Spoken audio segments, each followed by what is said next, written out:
BRS వీకి సంబంధించినటువంటి విద్యార్థి సంఘాల నాయకులను మాట్లాడదాం. చెప్పన్న, ఇప్పుడు మూసీ సుందరీకరణ చేస్తున్నాం అని చెప్పేసి వాళ్ళు మాట్లాడుతూ ఉన్నారు. మీరేమో పోరుబాట కార్యక్రమంలో గడప గడపకి తిరుగుతున్నారు. ప్రజల నుంచి ఎటువంటి ఆదరణ ఉంది? ఈరోజు ప్రజల నుండి ఎలాంటి ఆధారం ఉందంటే రేవంత్ రెడ్డిని గడప గడప తిడుతున్నారు. చిన్న పోర నుండి మొదలు పెడితే, పసిపిల్లల నుండి మొదలు పెడితే పండు ముసలోళ్ళ దాకా రేవంత్ రెడ్డిని ఇష్టానుసారంగా తిడుతున్నారు. ఎందుకు తిడుతున్నారు అంటే ఈరోజు పొంగులేటి శ్రీనివాసరెడ్డి ఇల్లు కనబడతలేదు, నీకు మంత్రి వివేక్ వెంకటస్వామి గారు ఇల్లు కనబడతలేదు, లేకుంటే నీ అన్న అయినటువంటి తిరుపతి రెడ్డి ఇల్లు కనబడతలేదు, బఫర్ జోన్లో ఉన్నటువంటి వీళ్ళ మంత్రులు ఇల్లు కనబడతలేవు. కానీ ఈరోజు మూసి సిందర్కన్న పేరు చెప్పి 150,000 కోట్ల బడ్జెట్తో ఒక అతిపెద్ద స్కాము, ప్రపంచంలోనే దేశంలోనే 150,000 కోట్ల అనేది పెద్ద స్కామ్ చేయబోతున్నాడు ముఖ్యమంత్రి రేవంత్ రెడ్డి. అంటే ఈరోజు మూసి పరివాహ ప్రాంతంలో ఉన్నటువంటి పేదోని ఇల్లు కనబడుతుంది, కానీ ఈరోజు పొంగులేటి శ్రీనివాసరెడ్డి ఇల్లు ఈ రేవంత్ రెడ్డికి ఎందుకు కనబడడం లేదు? ఈరోజు రంగనాథ్ గారికి పేదోళ్ళ ఇల్లు హైడ్రా పేరు చెప్పి కూలగొట్టడం తెలుసు, కానీ తిరుపతి రెడ్డి ఇల్లు ఎందుకు కూలగొట్టడం లేదు? ఈరోజు రంగనాథ్ వ్యక్తి అంటే ప్రభుత్వ ఉద్యోగ లేకుంటే ఒక కాంగ్రెస్ పార్టీ నాయకుడా? అంటే పేదోడు కనబడుతుంది కానీ పెద్దోడు కనబడడం లేదు. బీఆర్ఎస్ పార్టీ హయాంలో 16,000 కోట్లు పెడితే మూసీ సుందరీకరణకు కాంగ్రెస్ పార్టీ వచ్చిన తర్వాత 150,000 కోట్లు ఎవరి జేబుల్లోకి పోతున్నాయి? ఏ కాంట్రాక్టర్ల జేబుల్లోకి పోతున్నాయి? ఎవరి జేబులు నింపడానికి 150,000 కోట్లు? అంటే కేవలం నువ్వు ఢిల్లీ అగ్రనాయకులను రాహుల్ గాంధీని వీళ్ళ జేబులు నింపడానికేనా? వేల కోట్ల రూపాయలు, లక్షల కోట్ల రూపాయలు సూట్ కేసులు ఈరోజు 65వ సారైనా ఢిల్లీకి పోయేది ముఖ్యమంత్రి ఎందుకన్నా? దేనికోసం? మిస్టర్ ముఖ్యమంత్రి రేవంత్ రెడ్డి, మీరు ముఖ్యమంత్రి అయింది తెలంగాణ ప్రజల కోసం. తెలంగాణ ప్రజలు అనుకుంటే మీరు ముఖ్యమంత్రి అయ్యారు. ఇక్కడ నుండి రివ్యూ మీటింగ్లు పెట్టండి. రాష్ట్రంలో హోంశాఖ లేదు, రాష్ట్రంలో విద్యాశాఖ లేదు. రేవంత్ రెడ్డి దగ్గర ఇవన్నీ శాఖలు పెట్టుకొని అన్ని శాఖల నుండి వేల కోట్ల రూపాయలు ప్రతి నెల వసూలు చేసి ఢిల్లీకి తీసుకుపోతున్నాడు ఏరోప్లేన్లలో, హెలికాప్టర్లలో తప్ప రాష్ట్ర ప్రయోజనాల గురించి ఆలోచన లేదు. 2029లో కూడా నేనే ముఖ్యమంత్రి అవుతాను, లొట్టపీస్ గాడి చేస్తాడు నేను ముఖ్యమంత్రి 2029లో. చెప్పందుకొని కొడతారన్న జనాలు. కాంగ్రెస్ పార్టీ నాయకులు ఓట్ల కోసం మళ్ళీ తిరిగితే ఈ రాబోయే జీహెచ్ఎంసీ ఎన్నికల్లో కానీ స్థానిక సంస్థల్లో ఎన్నికల్లో కానీ కాంగ్రెస్ పార్టీ నాయకులు తిరిగితే రోడ్ల మీద బట్టలు తీసి ఉడికించుకొట్టే పరిస్థితి వస్తుంది. ఎలా అనుభూతి అవుతుందన్న? 6 గ్యారంటీలు, 420 హామీలు ఏమైనా ముఖ్యమంత్రి అని చెప్పేసి జనాలు ప్రతిరోజు రోడ్ల మీదకి వచ్చి మొరబెట్టుకుంటుంటే రేవంత్ రెడ్డికి సోయి లేదా అన్న?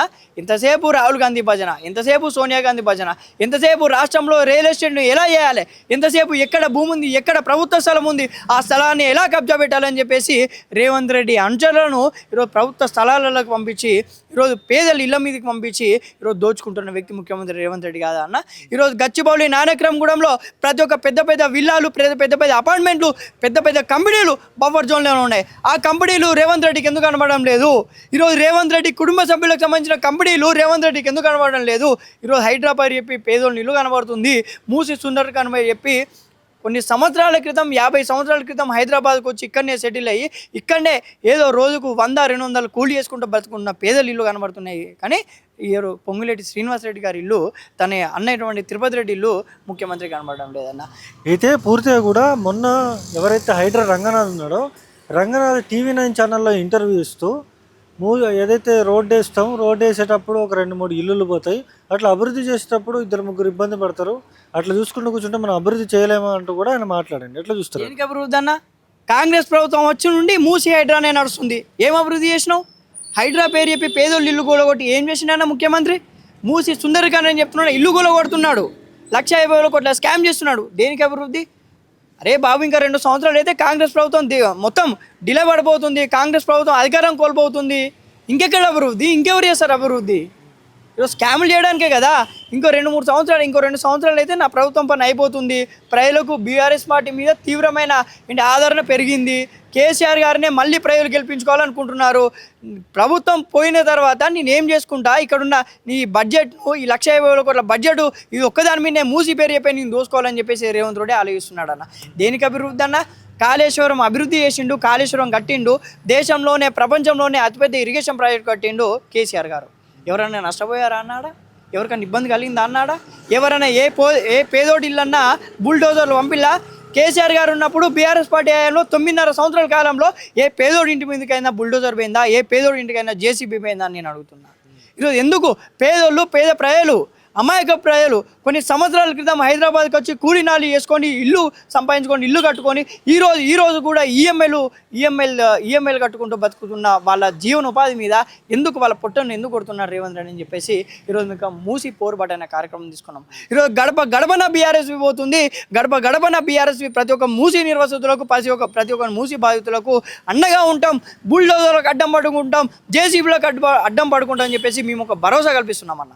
అయితే కాంగ్రెస్ పార్టీ నాయకులు ఏమంటున్నారంటే కావాలనే బీఆర్ఎస్కి సంబంధించినటువంటి విద్యార్థి సంఘాలు కావచ్చు, లేకపోతే బీఆర్ఎస్ నాయకులు కావచ్చు, వీళ్ళందరూ కూడా ప్రజల్ని కావాలని రెచ్చగొడుతున్నారంటూ కూడా వాళ్ళు మాట్లాడతారు. అయితే ఇప్పుడు కాంగ్రెస్ పార్టీ నాయకులు, బీఆర్ఎస్ పార్టీ విద్యార్థి నాయకులు ప్రజల్ని రెచ్చగొడుతారని అంటున్నారు కదా.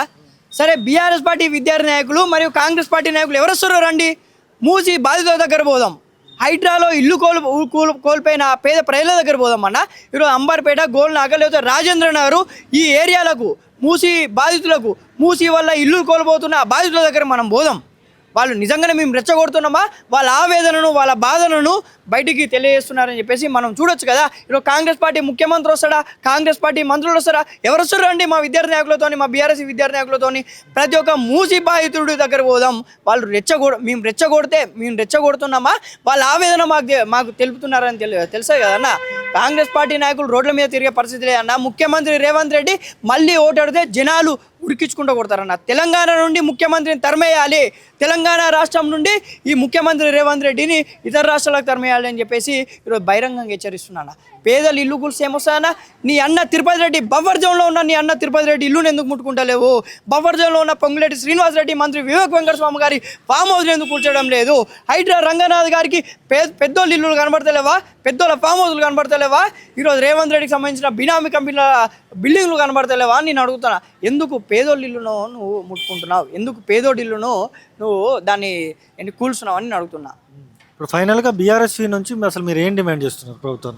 ఈరోజు బీఆర్ఎస్ నుండి ఎవరైతే మూసి సుందరంగా చేయండి ముఖ్యమంత్రి రేవంత్ రెడ్డి గారు 1,50,000 కోట్ల స్కామ్తో కాదు, ఒక స్కీమ్ను తీసుకొచ్చి ఈ మూసి సుందరీకరణ ఎలా చేయాలనో ఆలోచన విధానంతో మీరు ముందుకెళ్ళాలి. కానీ పేదోళ్ళు ప్రతి హైదరాబాద్లో ఉన్న ఎవరి ఇల్లు కూలగొట్టద్దు, పేదోని జోలికి పోవద్దు, మూసి పేరు చెప్పి ఒక బిల్డింగ్ను ఒక పేదోని ఇల్లును కూలగొట్టదని చెప్పేసి బీఆర్ఎస్ విద్యార్థి పక్షాన, ఒక పేదోళ్ళ పక్షాన మేము కోరుకుంటున్నాం అన్న.